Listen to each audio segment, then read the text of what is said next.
today. Steve Good. Hey Shay, how are you? Good. How are you doing? Thanks for having me on. Yeah, of course. We're excited. So if you guys are in the chat, stay until the end because we have a special announcement that you will want to hear.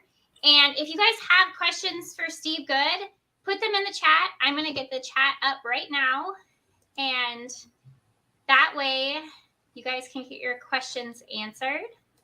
And I have a couple questions myself, so I'm going to ask those. If I don't know the answer, I'll make one up. Well, good. Let's see.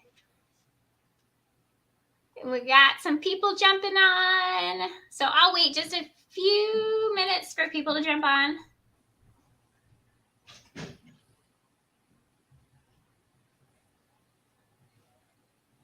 Lori Scott says, I've been reading Steve's daily posts for many years. Always look forward to seeing what he's designed or tips he offers. I want to thank him for all he does for the Scroll Saw community. Oh, thank you, Lori. I appreciate that. Your name sounds familiar. Have we emailed before? Seems like we may have. And Tim says, hey, Shay and Steve. We got another Steve, Harnell Media. All right. So let's get this started. I have a question for you. How did you get into woodworking? Probably in 1995, somewhere in that range. My younger brother, had a scroll saw, and he started making collapsible baskets, selling them at a local craft show. And I had done a little bit of just tinkering with, woodworking as far as like building a little stool or something like that, but never had taken the time to get into it very deep. And when he did that, I just kind of fell in love with that tool, But so I bought one. I bought an inexpensive scroll saw and just basically had it sitting in the garage. And every few weeks I'd go out and just play with it a little bit. And it was a very inexpensive saw. So I was struggling with it a little bit. And, but it's basically my younger brother that got me started on being more serious into working with the scroll saw.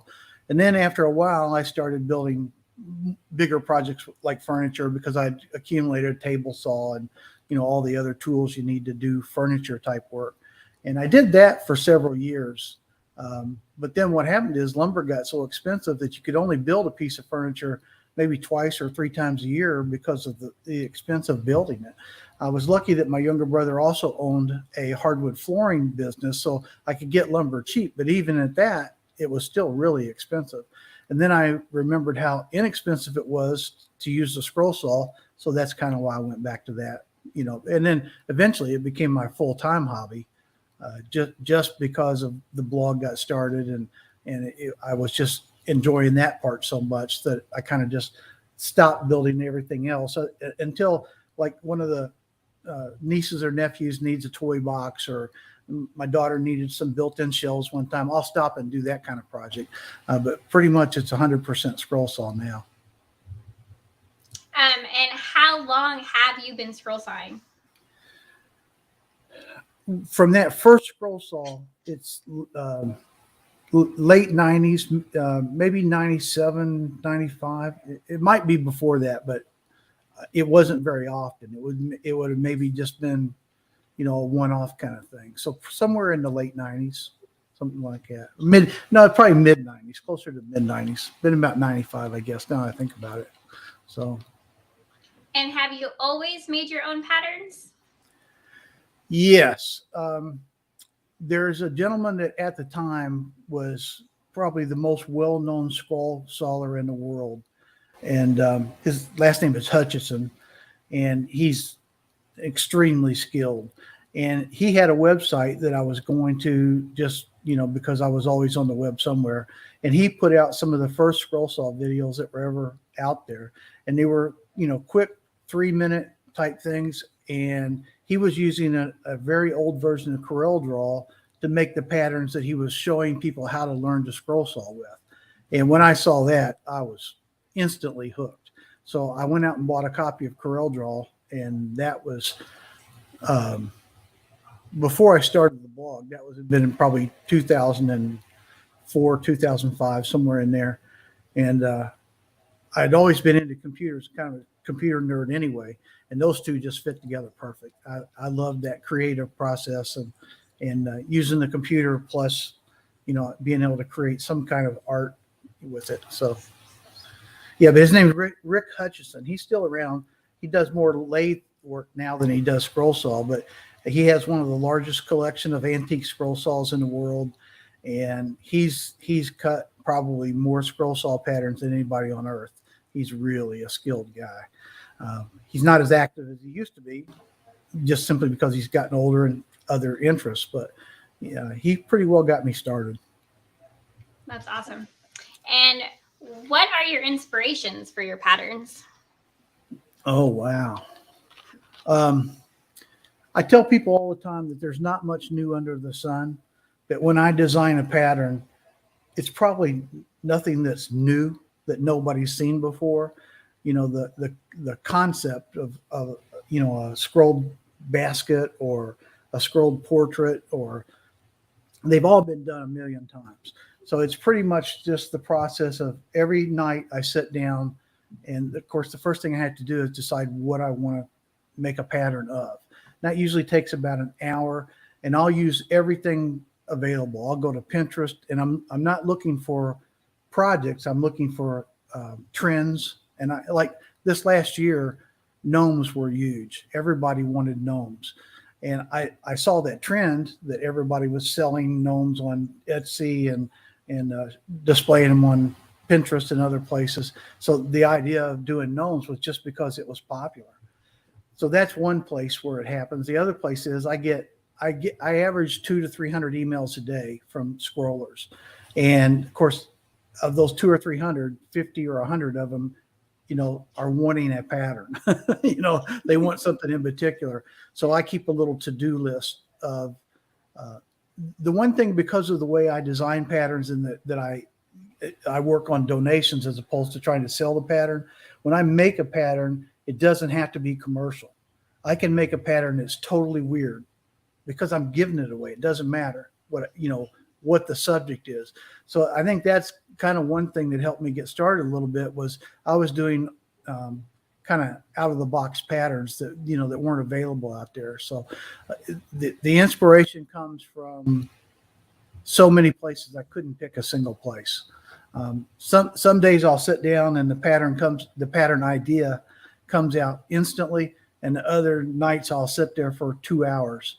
And I've had many nights where I've came up with an idea that might take me an hour, and then I'll work on the pattern for 1 or 2 hours, and then I'll get done and look at it and go, nah, that ain't going to work. And I just start over. I just start over from scratch and do it again. And then usually the second time things go a little smoother because I'll have some concepts in my head of what I want. But just the implementation of the original idea was not good. It's either too hard to cut or I don't do very many complex patterns. Most of my patterns are more entry level type patterns to maybe moderate level patterns. And part of that is just because I do them every day. You can't build a dome clock. You can't do a pattern like that every day. So, and I've never been the type that has a lot of patience. When I go in the shop, I want to go in the shop, start a project, and finish the project. I don't like 3 weeks later still working on one. It's not that I don't like it. I just don't have the patience for it. I would love to build some of the dome clocks, and when I do finally retire, I will do some of those. I've done a little bit of it, but not much. I like projects to be kind of quick. So that's kind of where that comes from too. The fact that most of the patterns are basic as the lack of time to create a big project in one night. And then of course, if I'm going to cut the pattern, I don't have to cut all my patterns. A lot of them I can just simulate the photograph because I know that the pattern can be cut. I know it's, there's no places where it's going to be a problem. And then other patterns, I look at it and go, this area might be a problem. And then I've got to go in the shop and cut it. So it can take anywhere from. Next question. What? That was my next question. Okay, what? If you cut your patterns. I do. I've got a wall in my shop. We just moved just a few months ago. We were originally from Indiana, this area, and in 1979 or late 1979, I hired him with Xerox, but I had to move to Lexington to take that job, which is about 75 miles away. And so I went to my girlfriend at the time and I said, look, I just got this job. If you want to get married, real romantic, right? If you want to get married, we'll move to Lexington and, start our careers down there. So we did, but she told me at that time, she said, I'll go with you. I'll marry you and go with you, but you got to promise me one thing. I said, what's that? She said, you've got to bring me back home someday. So here it is, 40 something for how many years is that? 70, that's a lot. We finally came back. So we're back home now, with all of our family and everything. So we're back in Indiana. And because we were moving to a new house, I was able to get a house that has a full basement, and half the basement is now my shop and half of it is what you see right here. This area where I do my work. My lasers are over there, and I'm in front of my computers, obviously here. This is where I work all day. And then if I need to cut the project, I just have to take like 10 steps to the shop. So that's awesome. And the other thing that I found that I love is this basement shop. It is heated and air conditioned, but I don't even have to turn it on. It stays perfect temperature year round. So that's been really good, because in my old shop, I was in a 2-car garage, and it was, 800 degrees during the summer. And I did finally put an air conditioner in it, but you had to run it 24 hours a day to keep it cool. So this has been nice to have a little more room, or actually a lot more room for my office. And the temperature control is great. So, but I generally don't start working until 11 or 12 o'clock at night, and then I work through the night is what I do. So there's a lot of times, I don't know if you'll notice, but the blog posts go up at 3 or 4 o'clock in the morning, 5 o'clock in the morning. So that's usually when I'm finishing up. So a night owl. Yeah. And part of that, because my job at Xerox was a technician, and we would work 24-hour shifts, and every 5 days I would be on 24 hours, and my sleep patterns just got whacked, just crazy. So even back when I was working 8 hours a day, I was still staying up all night just because my sleep was all messed up. So that's kind of where that comes from. And then my wife, unfortunately, she fell into the same habit. Just because I was up, she ended up staying up. So now it's not uncommon for us to both be up watching TV at 4 o'clock in the morning, which is crazy. But that's what we do. It works for you, though. Yeah. So if you ever call me at 9 o'clock in the morning, good luck. probably not going to happen. Yeah. Although we were up this morning at 7:30 because we went to one of the first craft festivals that we've been to this year. Well, in a long time, because of the pandemic, we haven't been to anything because they've all been shut down. So it was great to go to an outdoor craft festival this morning. It was up in the country, out on a farm. It was a farm where they make maple syrup. And so it was a maple syrup festival, and it was really nice. So we had a good time. So we have a couple people saying hi to you. We got Mike in here saying hi. We have Ray saying hi. And then Lori says, are you and Patty enjoying being close to family again in your new home? That's been amazing. My younger brother and I, and my wife and his wife, we all went to dinner last night, and we've been looking for places that neither of us have ever. When I moved back to Indiana, we just happened to move a mile from my younger brother. So we're kind of out in the county, in the country, but we're only a mile from my brother's house. So that has just been fantastic, because we're quite a bit different in age. So as he was growing up and really young, I was already married and moved out of the house. So I would come back every weekend to Indiana, to take him running around. So we became really close, obviously. I know most brothers are close, but we became extra close because I was, older. And so that part has been unbelievable to be back close. Now, his family's all just now getting to the point where they're all moving out. His oldest daughter moved out. His youngest daughter is getting ready to move out. And then he's got one son still at home. So he's almost to that empty nester stage. He's getting close. So I'm hoping that we'll have a little more time this summer to, go fishing. And he's a big car fanatic. He's also a woodworker, but he's a bigger car fanatic. So we'll spend some time. So, and then my mother-in-law, who to me is a saint, we were able to come back now and help her. She's getting, to the point where she needs more help. So we all take turns going over there one day a week and taking her lunch and spending time with her. So, and I've said this before, but my mother-in-law is one of those people that I would take a bullet for. I mean, she's back, basically is my second mother. So being back and being able to help her and being close to that side of the family has been a lot of fun. So yeah, I enjoy being back. And I'll tell you a quick story about being back. I went to get my hair cut. That's been 3 or 4 weeks ago now. And I just kind of randomly picked a barbershop because, of course, it's been 40 plus years since I've lived here. Everything's different. And I go in and I sit down and he's starting to cut my hair. And I asked him about a name that was on the barbershop because it was the name of a person I knew back years ago. And he said, no, I'm not him. He told me his name. And he said, what's your name? I said, Steve Good. He said, you're kidding. I said, no. He said, you don't remember me, do you? I said, no, I'm sorry, I don't. He said, you and I went to second grade together. We used to eat lunch together every day. So it was, this guy remembered, and that's been 100 years ago. I mean, that's a long time ago.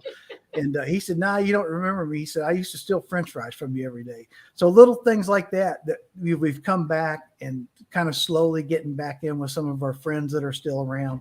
Yeah, that's been neat. It's kind of like, especially after this crazy last 2 years where so many things have been messed up. I think all of us got our brains scrambled a little bit over the last 2 years, and getting back and having new events happen has been really nice. So yeah, we're having a good time. Yeah, you can't beat being by family. That's for Oh, sure. No. Barbara says, Steve, you are absolutely a gift to the Scroll Saw community. Thank you so much. Thank you. Appreciate it. Who was that, Barbara? Did you say Barbara? Yep. Hey, Barbara. Larry? I hope I'm saying that right. Sorry if I butchered your name. And then Alan says, great to see you both. Lori asked, are you making progress getting your shop set up? Well, as we all know, you never get your shop done. It's not done, but it's functional at this point. What you're seeing behind me here is the basement. This is the finished half of the basement. The other half, which is this size on the other side, is the unfinished part, and that's where the shop is. So I won't get it finished because I spent almost 20 years in my last shop and I was still working on it today. I took it down. So it's not finished, but it's functional. So at least I take that back. I've still got my big bandsaw, my planer, and 2 more scroll saws in the garage. But see, I've got 7 scroll saws already up here. So bringing 2 more up here isn't no big deal. So, but yeah. So that's one of the problems. I have so many scroll saws that I have to, and the reason I have that many is not because I use them all every day.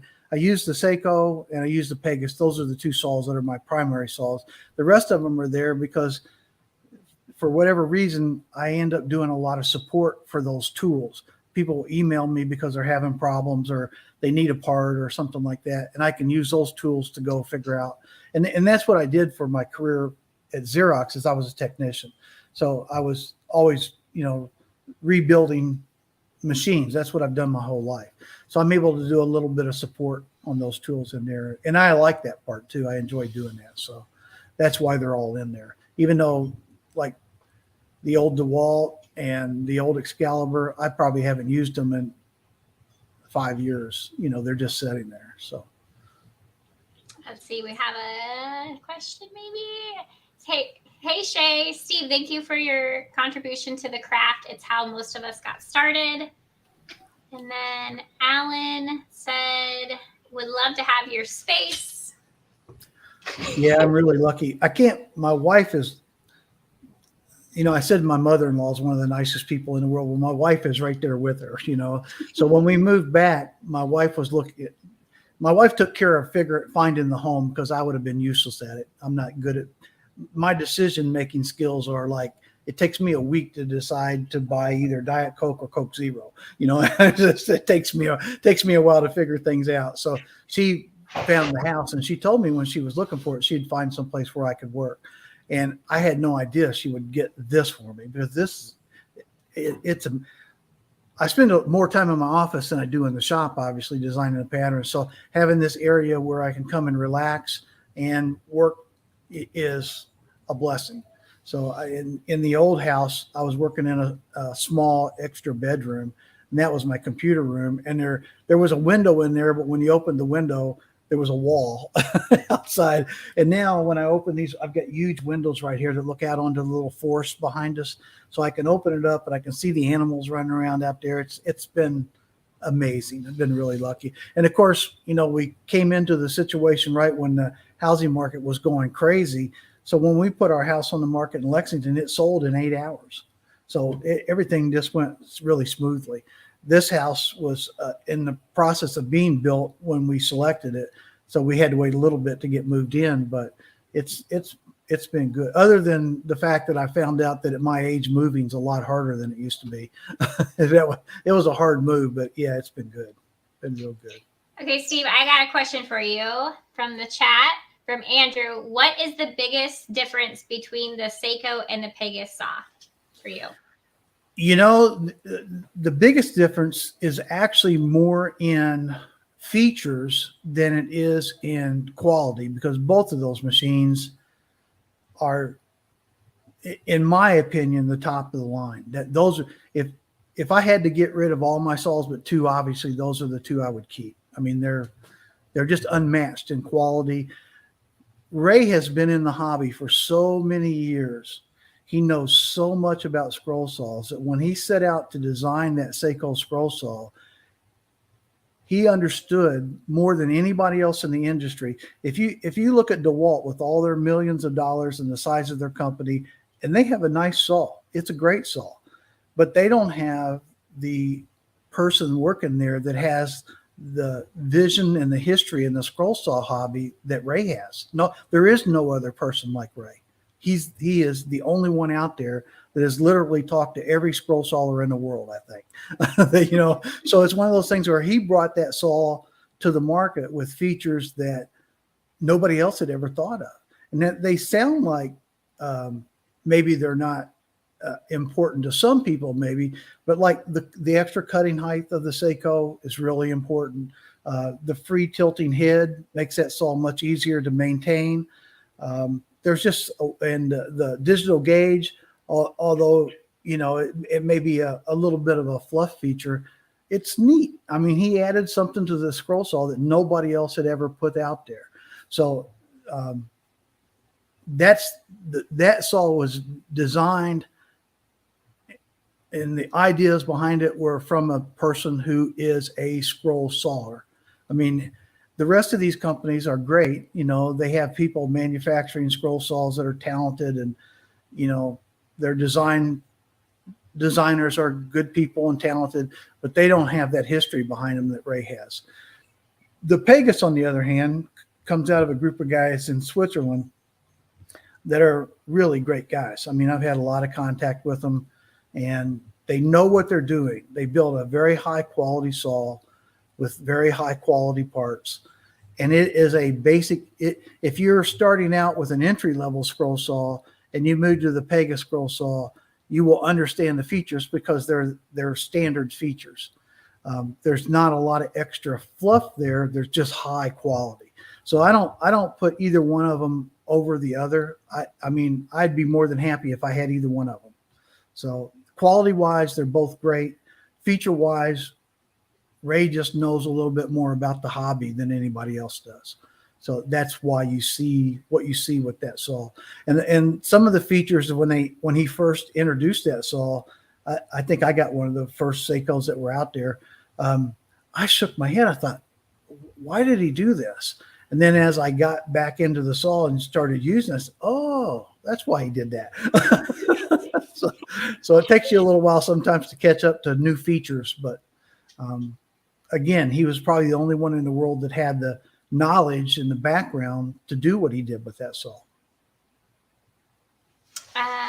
Ray said he's jealous that Steve still gets to go to the barber. Ray misses going. I was pretty protective of myself through the pandemic. We basically locked down for a year and a half.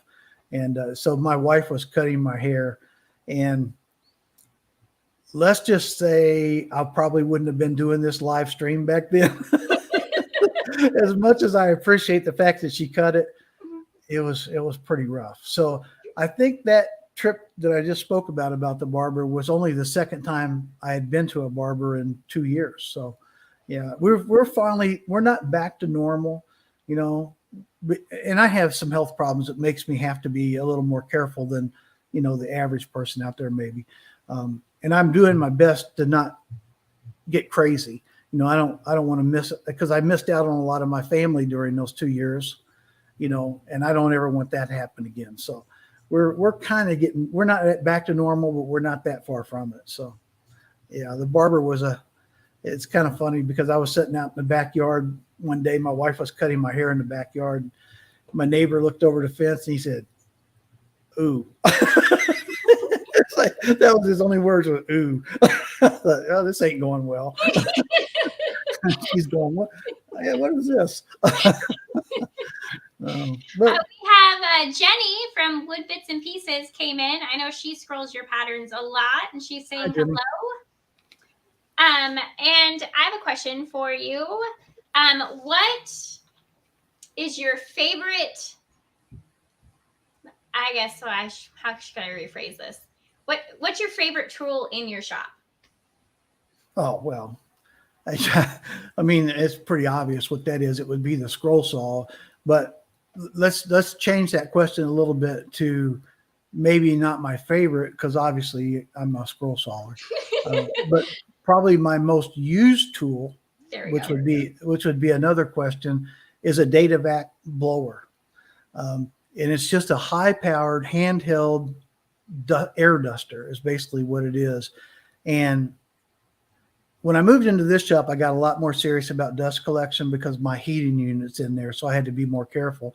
But I will still come out with dust in my hair, dust on my glasses, dust all over me. And I even wear an apron, but I take that duster and I'm constantly blowing myself off. So and it's like $100 tool. It's ridiculously expensive, but it works so well. I use it probably 10 times a day. So it's the tool I use the most. Yeah, not a lot of fun, but it sure does work. Okay. And when you're in like when I'm at, where you've got a shop on one half and then a door and then an unfinished shop, I could easily track all that dust into this part of the house, which you wouldn't want to do. So the fact that I can stand back in the other end of the shop and blow all that dust off of me, and I've got air scrubbers and all that kind of stuff in there that takes the dust out of the air. And I do all the safety stuff. I wear my mask. I do all that stuff. But I don't want to bring all that dust over here, so I blow it off every few minutes. So. Yeah, as you can see, I saw inside my house. Right. So I have the same thing. Do you only use straight blades, spiral blades, or do you use both? I use both. I probably use plain blades 98% of the time because those are the kind of patterns. I don't do a lot of portrait style patterns, which is, let me back up. Let me talk about straight blades and spiral blades for a minute. I don't care what blade you use. To me, the end result is all that matters. If you use a jigsaw to cut a scroll saw pattern and you get done and you're happy with it, great. I don't care what you use. So there's some people out there that, the spiral blade's the best or the flat. No, they're not. They're different tools. They're tools to create a piece of art. And when you get done, if that piece of art makes you happy, you've done your job. So for me personally, I use spiral blades for portrait style patterns only. I don't use them for anything that involves straight line circles or, geometric type shapes, because for me personally, I get better results with a flat blade. So I use the flat blade 95% of the time.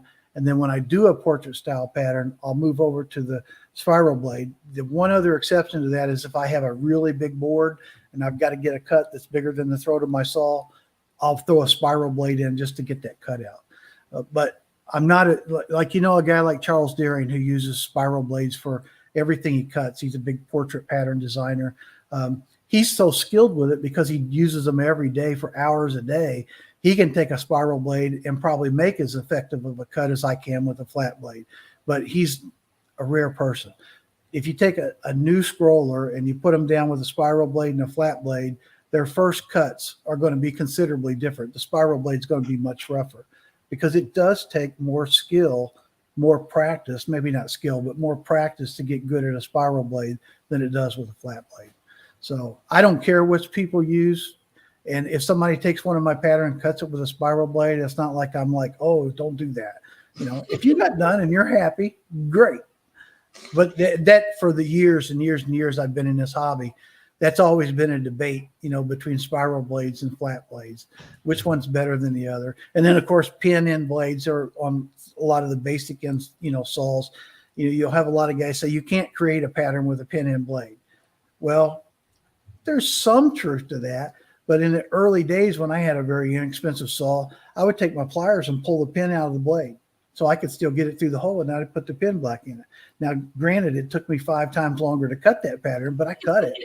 So if there's a will, there's a way sometimes. So if you go out there and buy a saw, I don't care if you spend $100 on it or $1,000 on it.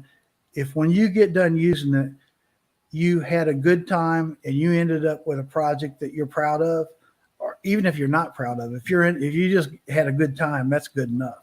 So just make art. Just make art. Doesn't matter. Doesn't matter what you use. I had a friend who's a extremely skilled woodworker, builds a lot of furniture, and he builds clocks, handmade clocks, but he cuts the gears and everything. And I'd known him for years. And one day I went over to his house and went back in his shop. And I'm not kidding you. There was dust on the floor this deep. He had never vacuumed this thing out. This shop looked like it was awful. And I looked at his shop and I said, it's not the tool, because his tools had to have come over on Noah's Ark. I mean, they were all ancient and rusted, but he was putting out beautiful work. And one day he told me, he'd come to my shop. He said, Steve, you spend more time working on your shop than you do on your projects. He said, you got to stop that. So, a lot of us get into that. I want my shop to be cool. I want it to look good. It's really not important. What's important is when you get done, do you have what you wanted? And he kind of taught me that lesson it's the tool. It's the maker a lot more than it is the tools. Yeah, I agree with that too. So let's see, we're getting some comments now. Let's see. Jenny says, love your pattern, Steve. Thank you for keeping scrollers active with the different types of patterns you have available. Thanks, Jimmy. Steve does great tool reviews. I got the data back too, and about every other thing he recommends. Yeah. Appreciate that. That's actually one of the ways, and I didn't realize any of this was going to happen back when I started this, but one of the ways I'm able to put out the patterns for free is I can make my income from affiliate links and donations and things like that. And that's really been a lot of fun because I don't necessarily have to, even though I got to pay taxes and, all the business side of that, I don't necessarily have to look at every pattern as a commercial product. So I can put out a pattern, for an underwater basket weaver, and it's okay because they know I'm going to do another one tomorrow. But you couldn't sell that underwater basket weaver pattern on a commercial market. So most people are not going to obviously do that. I can do it and get away with it. Now, sometimes I don't get away with it. I get told that was the dumbest thing I've ever seen in my life, but it's all fun. So. Lee says, hey, Steve, looking good, bro. Hey, bro. Gerald says, good information. Thanks. And Jenny says, I'm a straight blade wood spinner. If you ever see her scroll, you have to watch her, Steve. She spins those pieces like no tomorrow. Is she on YouTube? She's on Facebook. Facebook. Under Wooden Bits and Pieces. You'll have to check her out. I will definitely. Let me write that down because I'll forget. Wooden Bits and Pieces? Wooden Bits and Pieces. Yeah, she's awesome. And then Glenna says, thank you, Steve, for what you do for the scroll sawing. Are you going to attend the Midwest Scroll Saw Show in Dubuque, Iowa this August? That's still up in the air. We have just come to the place in our mind that we can actually get out of the house and travel and go to restaurants. And the last 2 years, I think, messed my brain up. I mean, I just didn't deal with it very well. So we were pretty locked down for a year and a half. And through that time, I told myself every day, you can't just give up. You got to keep moving. But a lot of things were shut down. So it didn't matter if you wanted to go or not. There weren't events. But I had loved going to those shows. In Dubuque, the one in North Carolina, the one down in Houston, they were so much fun. And I want to get back to doing that again. I just still haven't wrapped my head around it yet. But if I do go back, which I'm sure I'll talk myself into, that'll be one of the shows I'll go to because I love that show. That's one of the shows in the country that's primarily a scroll saw show, whereas the other ones that I go to are woodworking with a little bit of scroll saw on the side. So it's a lot more fun when everybody in the room knows who you are than when everybody in the room goes, "Who's that?" I didn't even know about it, and I'm in Nebraska, so I'm gonna have to check it out. Hey, that show is the people that put on that show are remarkably good at what they do. It's a lot of fun. It's not a huge show. It's big, but it's not huge. But everybody there is there for the same reason, and that's what's so cool. That's cool. Yeah, this community is amazing. Yeah. Let's see if I have any more.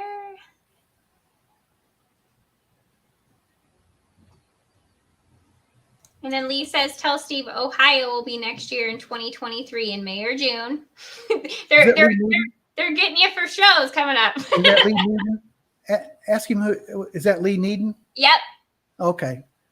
We'll have to get together then, because that one's so close to me. I definitely will go to that one. Yeah. I guess it was 3 or 4 years ago we had that show in Ohio, and it wasn't a huge show, but again, everybody that was there for the same reason, because they were crafters. They enjoyed the scroll saw, and everybody just had a good time talking. There wouldn't have even had to been any vendors there or any displays. Literally, you could have just put us all in a room and we would have had a good time. And that's fun. That is fun. Lori says, how is Patty's back doing? And do you still have Holly? We still have Holly. Yeah, we took her to the festival with us this morning. So she's up there passed out right now because she walked around it was out on a farm and it was kind of muddy, a little bit muddy. So we got a little dirty, but we had a good time, but she's tired. But Patty's back. Her pain stimulator thing failed on her last year. She had to recently have surgery to get that replaced. And that was a rough surgery. That put her out of commission for about 3 full weeks where she was pretty much in bed. But she will never be 100%, but she's probably 60, 70%, which at least that gives her mobility back, where now that we are back in Indiana and back with friends and family, at least we can all get together and go out to dinner or, spend a day together, and she can get out and about. So she's better than she was 5 years ago, but not as good as she was 35 years ago. So. Well, improvement. Yeah. Pain's one of those things that if you've never dealt with severe pain over long periods of time, it wears on you. Oh, for sure. Let's see. Alan says, appreciate all of your patterns, Steve. Thanks. Open your blog every day. And then Jenny says, Steve, what is your favorite pattern to scroll that you created? That one's kind of funny because I got 2 patterns for 2 different reasons. The very first pattern I did May 1st of 2007 was a handsaw that had an eagle and a little bit of a flag on it. And the reason why that one's so important to me is because that was literally the first pattern that I did on my blog. So it kind of has that sentimental value, because this blog has become, I know this sounds dumb, but this blog has become my life because it's gotten to be such a large part of my life. I mean, I literally spend 8 hours a day doing this blog. So, it's one of those things where there is some attachment to me more than just a business to it. And then the other pattern that I like the most is my circus train, just because, it brought back memories of back when my dad was alive, and we would, go to Ringling Brothers, Barnum and Bailey Circus, and that kind of stuff. So I always like circus stuff for whatever reason. So that's one of my favorite, probably my favorite pattern anyway. Was your dad a woodworker? I have a coat rack in my foyer upstairs that he made when he was in shop class in high school. And that would have been about 1917, 1918. So yes, he was a casual woodworker, and I still have one of his pieces. So, and he died when I was 10. So of course it's been a long time. But yeah, he was a woodworker, but believe it or not, he was a rabbit raiser. He raised show rabbits. So we spent my youth traveling around the country going to rabbit shows. He was a breeder where he would breed different breeds of rabbits. And so he was so much into that, he didn't have time for other hobbies, because that, besides his full-time job working for Kmart, he did that. So we were always out in the rabbit barns. We would have 200-300 rabbits, and these are not rabbits for eating. These are rabbits for, they got to be taken to shows and showed. So even back then, it would have been in the 1960s. These rabbits were worth $200 or $300 a piece. So that was his thing. So the Kentucky State Fair for years was one of the awards they gave away was the Bert C. Good Award for, I can't remember which breed it was now. There was one breed he was instrumental in. And anyway, every year they have the different breeds of rabbits over there, and they have a contest with ribbons and everything. So every once in a while I would go back over there just to watch him give away that award. So that's more of what he was into than woodworking, but he did woodwork. Yeah. And that is, well, I didn't even know that so you race them or just show them? Yeah. It's funny. I don't know quite how to put this. He would take two breeds of rabbits and breed them together. And that process is kind of a trip. But anyway, he would breed them together and come up with different breeds. Oh. And then, of course, he would raise that breed, and he would take them to show, because there's several different breeds of rabbits, different styles of rabbits. And it was kind of funny. All the kids in the neighborhood, keep in mind now, I was 7-8 years old when all this was going on. All the kids in town in our neighborhood knew that if one of the rabbits got loose out of the pen, that he would give them a quarter if they caught it and brought it back to him. So all the kids in the neighborhood would walk by the rabbit pens and knock the lock off. so they could get their quarter. That quarter. Yeah. So, and he knew what was going on, but he just let it happen. So it was a lot of fun. But we would go to these shows. He would take me with him, and I was real young. And he was considerably older than my mom. He was 50 or 52 or something like that when I was born. He was a lot older than my mom.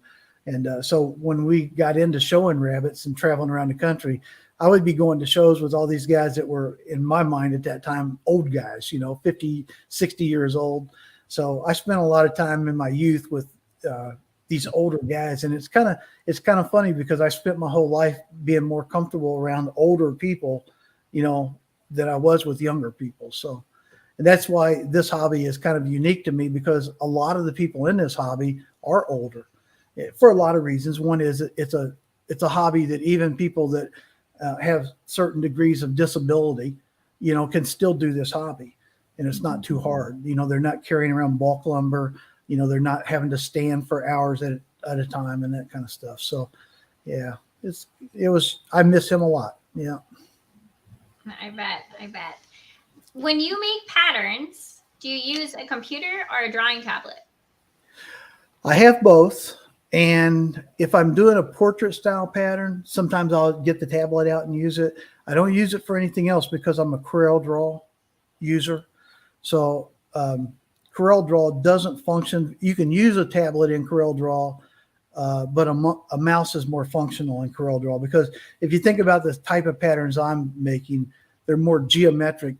A portrait pattern is more organic. It's like leaves and, shapes that are not squares and circles and lines, so a tablet and a pen works great for that.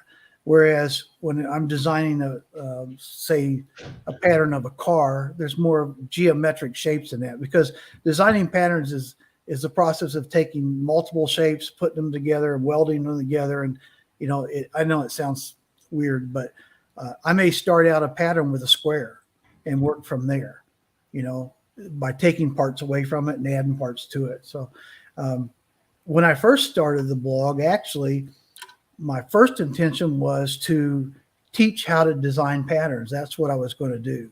And it took me all of about a couple of weeks to realize not many people cared about that.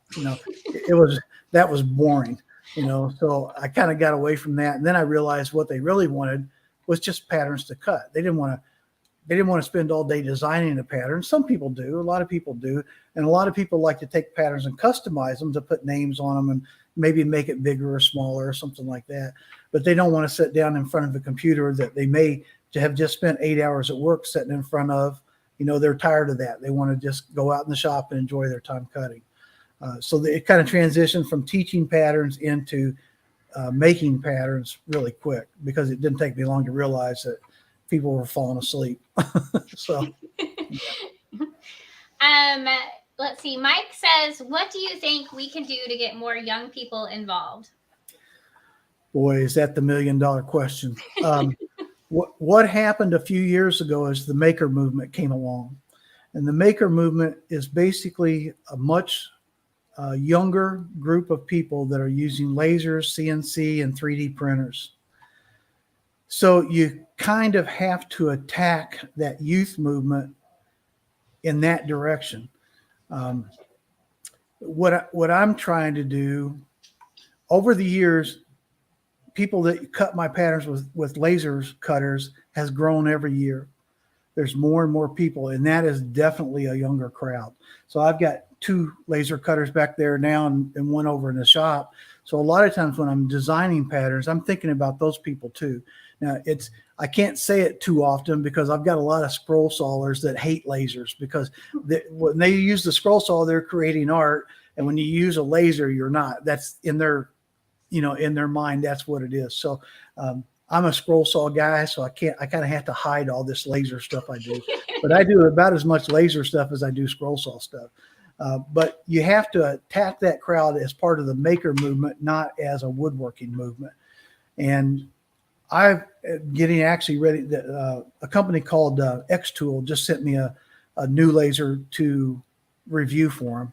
And I'm going to do that hopefully here in the next couple of days. And my idea behind this one, when I review it, is I'm going to show people how to take the laser and the scroll saw and put them together. So you can very easily cut a 1/2 inch thick box on a scroll saw. You can't do that on a laser unless you spend $50,000. A laser like this back here, cutting an 1/8 inch of wood is a task, but it's great at engraving, putting monograms on, or say like if you're doing a project for your mother or something, you can do a Mother's Day wish, engraved on the box. So those 2 tools together are the perfect combination. And nobody has tackled that yet. Nobody has said, hey, get a laser and use it for engraving, and then, customize. Because if you go to a craft show and you can customize things for people, you're going to do much better than if you're just selling, you can do okay selling craft, but customized craft is a much bigger market. So the concept of taking the laser and putting it together with a scroll saw is the perfect combination, because you can cut much thicker wood with a scroll saw much faster. If I tried to cut 1/2 inch wood on I've got a couple of 40 watt lasers, then I got a 10 watt laser. If I tried to cut 1/2 inch wood on a 10 watt laser, it would never cut it. It would never get through it. The 40 watt laser would get through it, but I'd have to make so many passes that by the time I got done, the wood's on fire. But on a scroll saw, I can sit down and do that with no problem at all. I can do 2 inch wood on a scroll saw. So when you put them together, you get the best of both worlds. And I kind of get beaten up. I get a lot of email every day, and there's a lot of people that are passionate woodworkers on lathes or on scroll saws, or on whatever tool, creative. There's different types of woodworking tools. There's creative woodworking tools, including the lathe, the scroll saw, the high-speed carvers. Those are more creative tools, while the other table saw are a little less creative, but they're functional tools. They're to get you to the starting stage of the creativity process. So of the creative tools, combining them together is just like what you did the other day on your show, where you took one of my patterns and you converted it from a scroll saw pattern to a lathe pattern. That's genius. Because you're probably, yeah, but think about it, Shay, you're probably the only person in the world that's ever done that. Seriously. I mean, no, who would have thought of that? I wouldn't have thought of it. So taking these different arts and putting them together is where new things happen. And when you come up with an idea that's new that you can take to a craft show, I mean, you've got a seller. That is if you can be unique, you stand out. And so taking different tools and combining them together to come up with something different is, I think, a really good idea. And if you want to push that niche, and I'm not smart enough to know how to do it, but I know that's the direction you got to go. You've got to take these kids that are in love with these 3D printers and figure out somehow, to convince them that this adds to their art or to their passion, as opposed to just an old-fashioned way of doing something. Yeah, well, and I agree. I think that the combination of both of them is, as far as getting more people involved in scrolling, would be the perfect fit, because that's really where it's at. And if you go back, there's definitely have their uses, but used together, the possibilities are endless. Yes. Amen. Amen. Let's see. We have a couple more questions here. Dawn says, "This is fun. I use Corel Draw. Is it Corel? Corel Draw. Corel Draw to convert your patterns to red lines and remove the fill to save ink. Have you ever scanned something and used it in Corel Draw?" Oh yeah. There's a lot of times where I will create a pattern. Let's say I'm creating a pattern, for in some way that has something to do with a dog. I can go on the internet and I can find all these silhouettes of dogs. Most of them are copyrighted, so I can't use them, but there's a lot of sources out there of open source, freely available, free for commercial use that you can take. So I'm not going to sit there and draw a silhouette of a dog if I can download one, because I've got a deadline every day. I'm doing this every day. So I can't spend hours, because if I sat down to draw that dog, I could do it, but I'd probably use my eraser as much as I did my pencil, because you don't like something you start over, takes too much time. So I will scan in digitally, not necessarily on the scanner over here, although I have done that. I will scan in stuff pretty frequently, to use in Corel Draw, but I just have to make sure that what I'm using is all copyright free and, all that stuff. But yeah, the process of making a pattern is quite a bit different than a lot of people think. It's not like creating a drawing. It's not where I sit down with a stylus and I draw the whole pattern. It doesn't work that way. I'm making circles and squares, welding them together, taking them apart. It's a whole different process. It's a whole different creative process than drawing or typical art. It's not better or worse. It's just different. Sorry, I was reading this. We had a long one. I was like, what does that say? Glenna says, "Steve, my name is Bill. Your blog/email is what I look forward to seeing from 2010 to 2013, getting through 8 surgeries, and I've been a fan of yours ever since. I hope you realize what impact you have had on people." But let me tell you an impact story. And it's hard for me to tell this story because it's one of those things that was emotional for me at the time. I had a lady email me one time, and she said, "Steve, I've got to tell you a story because it's made such an impact in my life." She said, "My father's 98 years old. He lives up in Michigan, and he can't take care of himself anymore, and I live down in Florida. I've got to get him to come down here and live with me so I can help take care of him. Okay. She said, I got a problem though. He gets your blog every day. He doesn't cut anymore. He just gets it because he enjoys reading it or seeing it or whatever. And I said, okay. She said, I can't get him to leave his house because he's afraid he won't be able to get your blog in Florida. So I had to send this guy a letter telling him that you could get my blog anywhere in the world. So he moved down to Florida with her. So those are the kind of things that happen sometimes that you don't think about that impact. It doesn't cross your mind until you hear the story. About 3 years ago, another impact story, I had an email from a shop teacher, and there's a lot of shop teachers around the world that use my patterns because it's inexpensive for them. But anyway, this guy emailed me and he said, you know what, I'm a shop teacher. I'd like to get you to come do a talk at our class. And I get those emails quite a bit, so it wasn't, that big of a deal. But he said, my students all use your patterns every week in shop class, and they would like to hear you come and talk to them. Okay. He said, there's a problem though. I'm in Russia, and when you get off the airport, it's still about a 2-day trip to our school. And some of that trip will be by horseback. And I'm going, yeah. So you think, not that story's that great, but if you think about the impact that me living in the middle of the United States, I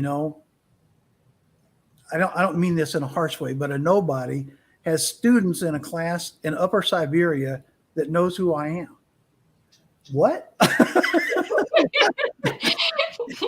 My mind just goes crazy sometimes when I hear those stories. And I get a lot of email from people. Of course, the fact that I give stuff away makes it easier for people to like me. So I'm not kidding myself. I understand why it is the way it is. But when it happens, and when I do a lot of custom patterns, but I don't do a lot of custom patterns for individuals, but for causes and stuff. There's a halfway house in New York where they take in homeless young mothers that are either just getting ready to have their baby or have already had their baby. And one of their instructors, moms, whatever you want to call her, emailed me and wanted me to do a pattern for each of them individually. And then I did the pattern and everything. And then about a couple months later, they sent me a photograph of all these girls holding up their piece. And I cried like a baby. that kind of stuff you just don't think about it, because it's a hobby. Well, for some people, it's more than a hobby. I've got people that are blind that scroll, and they have my email delivered to them every day, and they have the reader that reads it to them. And when I say blind, they have some vision, but not enough vision to be considered sighted. And a lot of people with disabilities to their legs because they can sit and use a scroll saw, and those people will write you, and they'll of course they'll thank you, and it's touching. I mean, it's because I'm doing something that's just a hobby. You don't think about the fact that what a hobby does for people. If you retire and you just go sit and watch TV all day, it's a whole different life than if you retire and you stay active with things you love. And you may love TV, that's fine if you do.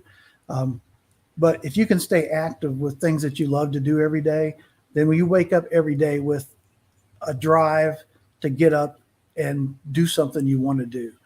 And to me, that's important. And when I have to triage email because I get so many, I literally can't answer them all. But I can tell by the subject and by a brief glance at the email who are the new scrollers and who are people that are maybe just retired and looking for a hobby. And of course, I try to answer those emails, as much as I can. And it's a huge difference between the people that find something that's their passion to do in retirement or in disability. It makes their life better. So that's why I'm so passionate about hobbies, because I don't know what I would do without a hobby. And my wife used to call it my hobby of the week club, because before I started this blog, if there's a hobby out there, I pretty well got into it at some point. I did them because I've always just loved art. You know, I've loved it from my mom was when I was young, my mom was a semi-professional artist. And so I grew up around that passion. And I, to me, going to a craft show is, I don't want to use the word thrilling, but I look forward to going to a craft show. I mean, I'm a big sports fan. I love going and watch some NBA and NFL. I love all that stuff too, but I'm in my place when I'm at a craft show.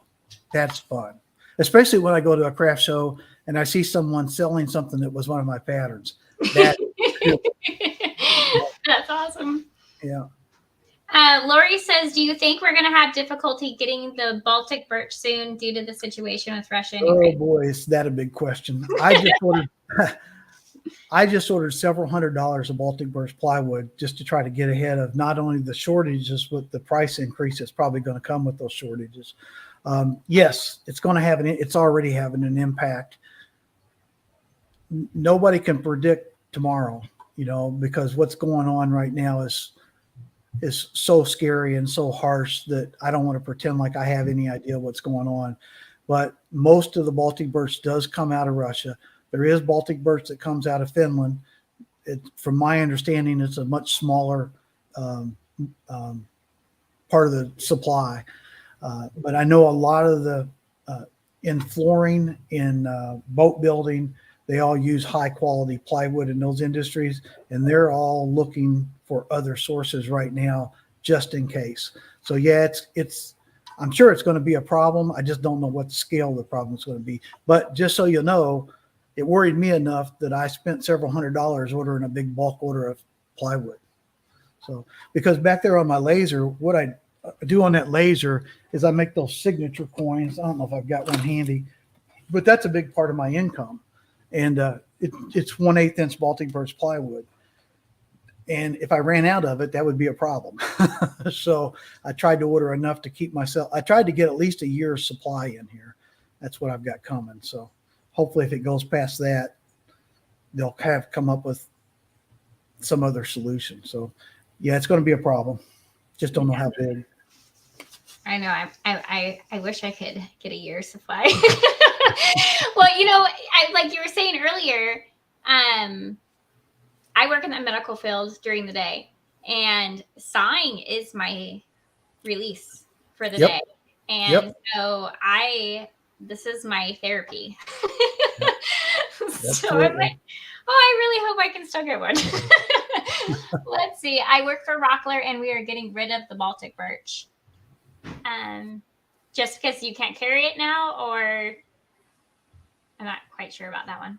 Have you updated to Windows 11? What was the impact on CorelDRAW and other programs you use?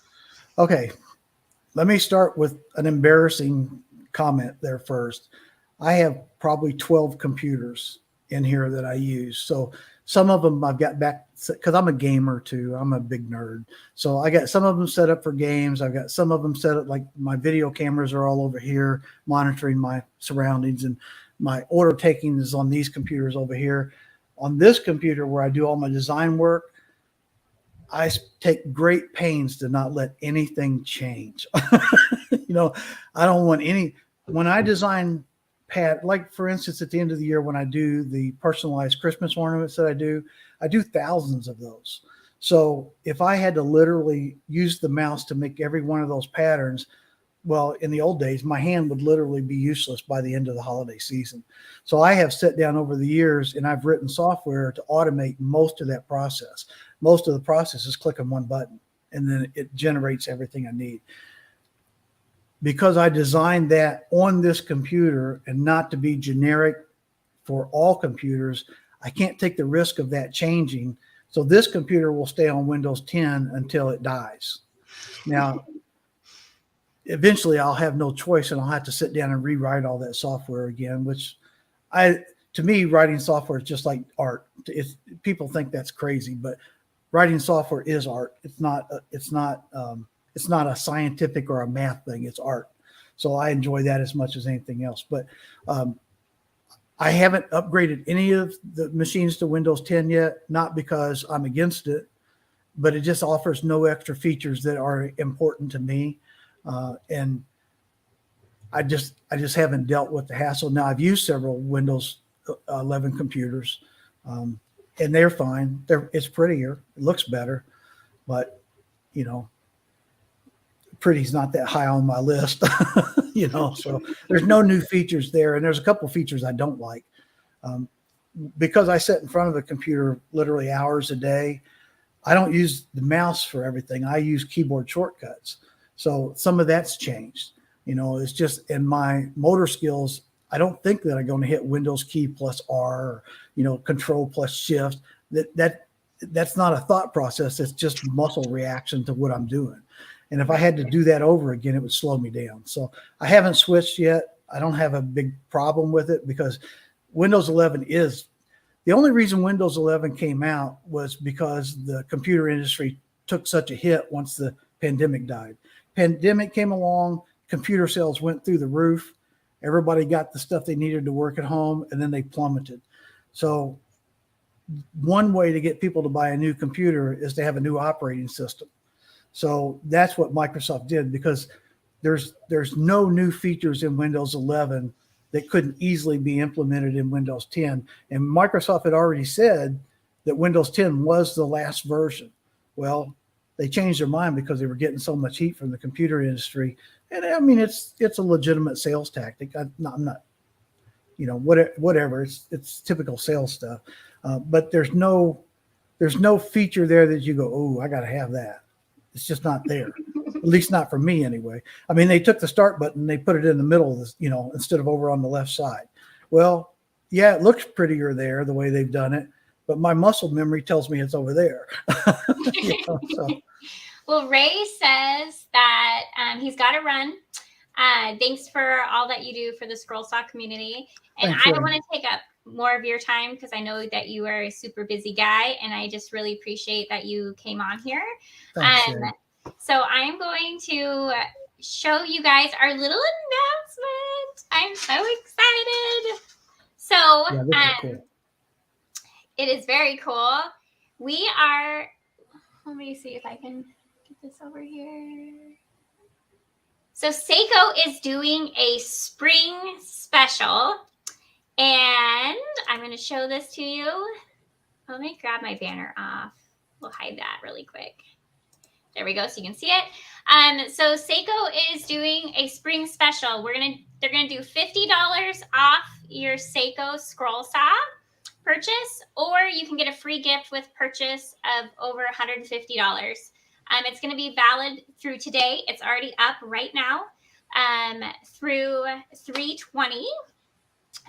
So if you don't have a Seiko scroll saw, you can grab one now, $50 off. And then, of course, you get that free gift with purchase over $150. As always, Seiko offers $40 flat rate shipping to you guys. They pay the rest of it in the U.S. And then if you're in Canada, they do give you a $50 credit for your Canada rate, which is amazing. So those are always specials that are there. So this extra $50 off makes a big difference considering you have a flat rate of $40 shipping. So make sure you go to Seiko.com and check out the spring special. And let me unhide that there. So we will post about that and put the link in the chat as well. It'll be on my blog also. I'll put it on there the next few days till it's over. Yeah, so we have that going through the 20th of March, which is exciting. Let me say one thing about the Seiko scroll saw for you guys out there that are considering upgrading from maybe a mid-level or an entry-level scroll saw.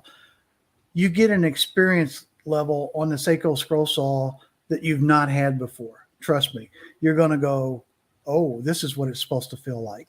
Now, you may still make the same projects you used to make, but you're going to smile while you're doing them because it's like driving a Ferrari. It's the difference. So yeah, they cost a little bit more, but the difference between an old beater car and a Cadillac is a real big difference. Whereas the difference between DeWalt scroll saw, which is going up in price right now, and the Seiko scroll saw, which Mike and those guys have done everything possible to keep that price steady. I mean, they haven't raised the price that much considering what everybody's going through. And the difference, the quality difference between those two price points is huge. It is huge. I actually started on a Ryobi. I had it for like 2 weeks and then got a Delta and had my Delta for like 6 months, used the money that I made off of my Delta scrolling and bought a Seiko. And I really, really wish I would have started with a Seiko. Yeah, Faye used to not smile at all, but after she got her Seiko, she just smiles all the time. That's all I do. Well, Steve, thanks so much for coming on. You're welcome. Thank you. It was a lot of fun. And thanks everybody in the chat for coming on, answering questions, and all your wonderful Thanks, everybody. comments. That was awesome. And we will see you guys soon. Have a good night. Go buy a Seiko.